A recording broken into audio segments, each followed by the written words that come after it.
कैसे हो? उम्मीद है सब अच्छे होंगे। आप पढ़ाई यूट्यूब चैनल पे आपका स्वागत है। और आप पढ़ाई यूट्यूब चैनल की 5 सेकंड सीरीज में भी आपका स्वागत है। 5 सेकंड सीरीज में हमने 2 लेक्चर डिस्कस किए हैं। पहले लेक्चर में हमने डिस्कस किया था कि 5 सेकंड में कैसे कुछ मल्टीप्लिकेशन करने हैं। सेकंड लेक्चर में सेकंड जो अपन ने लिया उसके अंतर्गत मैंने डिस्कस किया था कि कुछ जो ऐसी सीरीज होती हैं, कुछ ऐसी सीरीज होती हैं, कुछ ऐसी श्रेणियां होती हैं जिनका सम जो होता है, जिनका योगफल जो होता है 5 सेकंड में कैसे किया जा सकता है। आज 5 सेकंड सीरीज की इस थर्ड लेक्चर के अंतर्गत 5 सेकंड सीरीज, इसका नाम हमने इसलिए रखा है क्योंकि हम इन क्वेश्चनों को थोड़ी प्रैक्टिस से और थोड़ा सीख के 5 सेकंड में आसानी से कर सकते हैं। तो आज इसके अंतर्गत हम कुछ एक ऐसा डिस्कस करने वाले हैं जो बहुत ही कॉम्प्लिकेटेड क्वेश्चन होता है और बहुत ही कंपटीशन में पूछा जाता है। कंपटीशन में तो ऐसी जगह पूछा जाता है, बड़े अच्छे अच्छे कंपटीशन में ऐसे क्वेश्चन पूछे जाते हैं। एसएससी सीजीएल में भी पूछे जाते हैं, कई बार ऐसे क्वेश्चन पूछे गए हैं। और एसएससी में 10+2 एमटीएस बहुत सी एग्जाम में ऐसे क्वेश्चन पूछे जाते हैं। आज उसी क्वेश्चन को मैं डिस्कस करने आऊँ। सिर्फ 5 सेकंड नहीं, इसका आंसर तो सीधा सा निकल के आने वाला है अपने पास। देखो, आपने बहुत जगह ऐसी सीरीज देखी होगी कि अंडर रूट यानी वर्गमूल x प्लस फिर उसके वापस ऐसा वर्गमूल अंडर रूट फिर x प्लस, ऐसी सीरीज देखी होगी जिसमें ये जो x होता है वो इन्फिनिटी टाइम यानी अनंत बार आता है, अनंत बार चलता जाता है। ऐसी ये सीरीज चलती जाती है, under root x plus minus under root फिर x प्लस माइनस फिर से अंडर रूट के अंदर x प्लस माइनस, ऐसी सीरीज चलती जाती है। तो ऐसी सीरीज में कुछ ऐसे इस सीरीज के अंतर्गत ऐसी जो एक सीरीज बन रही है उसके अंतर्गत कुछ ऐसे x की वैल्यू के लिए अपन जल्दी से सोल्व करेंगे। यानी अगर यहाँ x के फैक्टर देखो, अगर यहाँ ये जो x है, ये जो x बन रहा है, ये x बन रहा है, x के फैक्टर जो है x के अगर मैं फैक्टर करूं, फैक्टर का मतलब गुणनखंड, x के अगर मैं गुणनखंड करूं, इस सीरीज में जो x है, x के अगर गुणनखंड करते हैं और उनके गुणनखंड अगर लगातार होते हैं, कंटिन्यूअसली होते हैं, कंटिन्यूअसली उसके गुणनखंड होने का मतलब है जैसे कि उसके गुणनखंड 3 4 हो, ऐसी नंबर हो, x की वैल्यू ऐसी हो कि जिसके फैक्टर 3 4 हो, 5 6 हो, 4 5 हो, यानी लगातार फैक्टर बने। लगातार फैक्टर बने का मतलब सिर्फ फैक्टर 2 हो और ऐसे फैक्टर हो उसके, जैसे 5 6 उसका फैक्टर हो, 4 5 उसका फैक्टर हो, ऐसे फैक्टर बने। तो उनके लिए जो होता है इस सीरीज का आंसर सीधा निकल के आता है। यानी जिन भी नंबर को, जैसे मान लो कि यहाँ x का मान अगर 12 है, यानी इसके मैं फैक्टर जो होते हैं लगातार कर सकता हूँ, कंटिन्यूअसली कर सकता हूँ, यानी 3 और 4। ऐसा नहीं होगा कि 3 और 3 मल्टीप्लाई 5 आया है। मान लो कि यहाँ 15 था, x की वैल्यू अगर मैं 15 लूं तो इसका फैक्टर क्या होगा, 3 और 5 होगा। तो यहाँ इस सीरीज का जो मैं ट्रिक बताने जा रहा हूँ वो यहाँ नहीं लगेगी। वो ये जो ट्रिक है ऐसी ही, x की वैल्यू ऐसी होनी चाहिए, x की मान ऐसा होना चाहिए जिसके फैक्टर्स होते हैं वो लगातार होंगे, यानी 3 4 होंगे, 4 5 होंगे, 5 6 होंगे, 8 9 होंगे, 7 8 होंगे, ऐसे फैक्टर बनते हैं, ऐसे उसके गुणनखंड होते हैं x के। तो ये ट्रिक सीधी लगने वाली है। अगर लगातार फैक्टर नहीं होते, कंटिन्यूअसली उसके फैक्टर नहीं होते, जैसे 15 अगर x की वैल्यू 15 हो तो इसका फैक्टर कैसे होगा, 3 और 5 होगा, यानी लगातार फैक्टर नहीं है, 4 इसमें नहीं आया है। लगातार यहाँ 3 और 4 होता तो ये लग जाता। तो ऐसे फैक्टर होते हैं x की, ऐसी वैल्यू के लिए सीरीज का सीधा वैल्यू निकल के आती है। वो क्या निकल के आती है, फैक्टर लगातार होने चाहिए। मैं पहले बता रहा हूँ 3 और 5 नहीं, 3 और 4 होना चाहिए, 4 और 5 होना चाहिए, ऐसे फैक्टर होने चाहिए। उसके 2 फैक्टर करते हैं और वो लगातार होते हैं। जैसे वो 2 फैक्टर ऐसे भी हो सकते हैं, 10 × 11, यानी x की वैल्यू 110 हो तो भी इसका आंसर निकाल सकते हैं, क्योंकि 110 का अपन फैक्टर क्या करेंगे, 10 और 11, तो लगातार फैक्टर मिले हैं अपने को। लेकिन 3 और 5 लगातार फैक्टर नहीं है, कंटिन्यूअसली फैक्टर नहीं है। तो अगर x की वैल्यू 15 होगी तो ये ट्रिक नहीं लगने वाली है, ठीक है। लेकिन मोस्टली ऐसी वैल्यू नहीं दी जाती। एक्स मोस्टली जो होती है, एक्स की वैल्यू, एक्स के मान ऐसे ही दिए जाते हैं, उसके फैक्टर लगातार हो, क्योंकि कंपटीशन है। कंपटीशन में आपको भी पता है कि कुछ सेकंडों में, हाफ मिनट में, 1 मिनट में, मैक्सिमम मैं 1 मिनट तो मैं बोल ही रहा हूँ, 1 मिनट नहीं, आपको 30 या 40 सेकंड में क्वेश्चन को करना होता है। वहां पे अगर आपको ऐसी सीरीज दे देंगे, उसको सोल्व करके आपको आंसर निकालना हो तो मुश्किल होता है। तो वो कुछ एक्स की वैल्यू कुछ ऐसी ही देते हैं ज्यादातर कि उसके फैक्टर क्या हो, उसके गुणनखंड क्या हो, लगातार हो। तो इसका आंसर जो लगातार गुणनखंड होंगे तो इसका जो आंसर आने वाला है उसका आंसर, जैसे मान लो कि कोई भी x के 2 फैक्टर में कर सकता हूं, तो एक फैक्टर छोटा होगा, यानी जैसे 12 है, 12 के क्या फैक्टर होंगे, 3 और 4। एक फैक्टर ये 3 छोटा है और 4 बड़ा वाला फैक्टर है।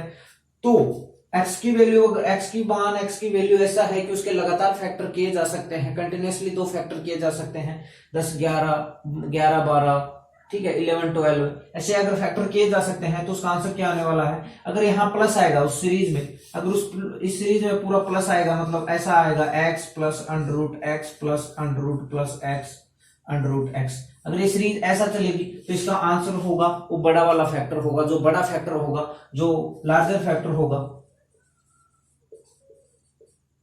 ये इसका आंसर के बराबर होगा। और अगर यही सीरीज अगर ऐसी बनती है कि x minus under root x minus under root x, root मतलब हिंदी में वर्गमूल, ये इन्फिनिटी टाइम तक चल रहा है, तो माइनस आने से प्लस आने पर बड़ा फैक्टर उसका आंसर होने वाला है, लार्जर जो फैक्टर होगा दोनों में से वो आंसर होने वाला है। माइनस होने पर जो होता है स्मॉलर फैक्टर, उसका आंसर आने वाला है। स्मॉलर जो फैक्टर होगा यानी छोटा वाला जो गुणनखंड होगा वो उसका आंसर होने वाला है।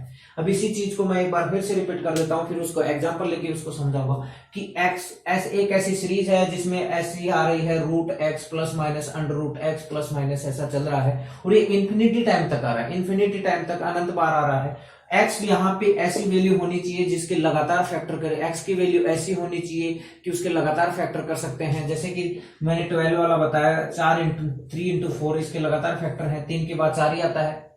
अगर 15 की मैं बात करूं, x अगर 15 अपन ले नहीं सकते क्योंकि 15 के अपन लगातार फैक्टर नहीं कर सकते, कंटिन्यूसली फैक्टर नहीं, ठीक है। 3 इंटू 5 यानी इसमें 1 का गैप आ रहा है, तो यहाँ x की वैल्यू 15 होगी तो ये ट्रिक नहीं लगेगी, उसको फिर उस प्रोसेस के साथ ही सोल्व करना पड़ेगा जो बहुत ही लेंथी होता है, और वो मैं यहाँ बताने नहीं जा रहा, मेरा मकसद यहाँ पे उस ट्रिक को बताना है। तो अगर x की वैल्यू कुछ ऐसी है, x की वैल्यू कुछ ऐसी है तो इस ट्रिक को देखो कैसे लगाना है। तो उसका जो प्लस आएगा तो लार्जर जो फैक्टर होगा वो उसका आंसर होगा, माइनस आएगा तो जो स्मॉलर फैक्टर है वो उसका आंसर होगा। जैसे कि मान लो कि आपके पास, अभी इसको एग्जाम्पल के थ्रू मैं समझा देता हूं, इसी सीरीज को मैं एग्जाम्पल के थ्रू समझा देता हूं, जो लिखना है तो लिख लो, ठीक है। अब देखो कोई भी आपके पास कुछ सीरीज ऐसी आ सकती है, देखो कोई सीरीज ऐसी आ सकती है 12 अंडर रूट 12 प्लस माइनस ये अंडर रूट, फिर वापिस अंडर रूट 12 प्लस माइनस, ऐसा सही चल रहा है। प्लस माइनस मत लगाओ, प्लस लगाओ, ये इन्फिनिटी टाइम तक ऐसी चल रही है, फिर प्लस लगा फिर अंडर रूट आएगा, ये इन्फिनिटी टाइम तक, अनंत टाइम तक ये चल रही है। तो इसका आंसर क्या आएगा? मैंने कहा था सबसे पहले उस नंबर को देखना है, ये क्या है 12 के लगातार फैक्टर हो सकते हैं, 3 इंटू 4 हो सकते हैं। इसका मतलब मैंने कहा था अगर प्लस आता है तो बड़ा वाला फैक्टर इसका आंसर होगा। बड़ा वाला फैक्टर कौन सा है? 4, इसका मतलब इसका आंसर है 4। 5 सेकंड तो लगे भी नहीं है। मैंने क्या कहा था कि उसके x की वैल्यू अगर अंदर ऐसी हो, x की वैल्यू, x का मान ऐसा हो कि उसके लगातार फैक्टर किए जा सकते हैं, 3 4 4 5 5 6 ऐसे फैक्टर किए जा सकते हैं। 3 और 5 उसके फैक्टर होंगे तो वो ट्रिक नहीं लगने वाली, उस सीरीज को तो पूरे प्रोसेस के साथ ही अपन सोल्व करेंगे। तो देखो 12 अगर यहाँ पे आ गया और बीच मैंने कहा था प्लस आता है तो बड़ा वाला फैक्टर आंसर होगा, माइनस आता है तो छोटा वाला फैक्टर आंसर होगा, ठीक है। अब देखो अगर यहाँ पे माइनस आता, देखो माइनस आ रहा है, यहाँ पे अगर माइनस आ जाता है, यहाँ पे भी माइनस आता तो कौन सा क्या आंसर होता है इसका? 3, क्योंकि छोटा फैक्टर जो है वो क्या है 3, इसका आंसर 3 होता। सीधा सिंपल सी बात है। अब इसी क्वेश्चन को मैं ऐसे बना दूं, देखो ऐसा नहीं है कि यही लगने वाला है, ये क्वेश्चन ऐसा भी लग जाएगा, देखो ऐसा है, इन सबको मैं मिटा देता हूं।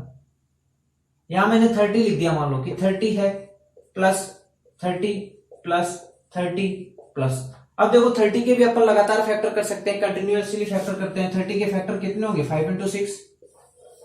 30 के फैक्टर गुणनखंड कितने होने वाले हैं? 5 और 6।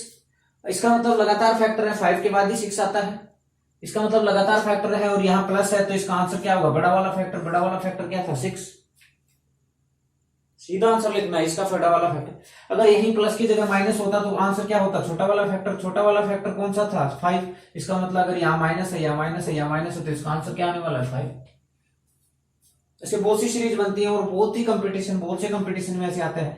अगर मान लो यहाँ 30 नहीं है, फिर भी कोई ऐसी संख्या है, देखो यहाँ 30 नहीं है, 30 के अलावा और भी कोई ले लो आप, ऐसा नहीं है कि 30 लोगे, 20 लो, 20 है प्लस है, 20 है प्लस है, 20 है प्लस है, और ये इन्फिनिटी टाइम तक ऐसा चल रहा है। तो देखो 20 के लगातार 2 फैक्टर हो सकते हैं, 4 इंटू 5 प्लस है तो बड़ा वाला फैक्टर इसका आंसर होगा, इसका मतलब 5 इसका आंसर होगा। अगर मैं यहाँ माइनस कर दूं तो देखो छोटा वाला फैक्टर इसका आंसर होने वाला है, यानी इसका आंसर कितना हो जाएगा? 4। ऐसा नहीं है। x यहां अगर आप 42 ले लो, यहां आप 42 ले लो, मैंने लिख दिया 42 प्लस 42 प्लस 42 प्लस, ये ऐसे इन्फिनिटी टाइम तक चल रहा है। अब देखो 42 के फैक्टर लगातार कर सकते हो, 6 इंटू 7, 6 इंटू 7 42 होता है 42, ठीक है। तो 6 इंटू 7 इसका मतलब यहाँ प्लस 6 इंटू 7 है, तो एक फैक्टर छोटा वाला फैक्टर 6 है, बड़ा वाला फैक्टर क्या है 7 है, प्लस है तो बड़ा वाला फैक्टर उसका आंसर होता है, इसका मतलब इसका आंसर 7 है। अगर यहाँ माइनस होगा तो इसका मतलब आंसर क्या होगा, छोटा वाला फैक्टर आंसर हो जाएगा, माइनस है तो छोटा वाला फैक्टर कौन सा है 6, इसका मतलब इसका आंसर 6 है। इसी के साथ 5 नंबर सीरीज 5 सेकंड सीरीज में ये हमारा थर्ड लेक्चर था। ऐसी बहुत सी सीरीजें बन सकती हैं, बस फैक्टर लगातार होने चाहिए। मैं एक बार फिर से रिपीट कर देता हूँ, एक्स की वैल्यू कुछ ऐसी हो कि उसके फैक्टर लगातार हो, उसके गुणनखंड लगातार हो, जैसे 5 6 7 8 9 ऐसे फैक्टर बनेंगे, तो प्लस आने पर बड़ा वाला फैक्टर आंसर होगा, बड़ा वाला गुणनखंड उसका आंसर होगा, माइनस आने पर छोटा वाला गुणनखंड उसका आंसर होने वाला है, ठीक है। इसी के साथ इस लेक्चर की समाप्ति करते हैं, क्योंकि 5 सेकंड सीरीज में हम 8-10 मिनट से ज्यादा का कोई वीडियो बनाएंगे नहीं। और हमारे चैनल को ऐसे ही लगातार ट्रिक पाने के लिए सब्सक्राइब करें, लोगों के साथ शेयर करें। बहुत सी ट्रिक लाने वाले हैं, एक लंबी सीरीज चलेगी इन छोटी छोटी ट्रिकों की, जिन ऐसे क्वेश्चनों की, ऐसे ट्रिक्स की, जो वैसे तो प्रोसेस से करोगे तो लंबे क्वेश्चन बनने वाले हैं, लंबे बनते हैं, लेकिन ट्रिक्स के साथ करोगे तो वो क्वेश्चन बहुत आसानी से हो जाने हैं। तो इसलिए लगातार हमारे चैनल के साथ जुड़े रहे, हमारे चैनल को सब्सक्राइब करें और लोगों के साथ शेयर करें इन ट्रिक्स को, ताकि ये हर और लोगों के भी काम आ सके, ठीक है। तो जय हिंद, जय भारत।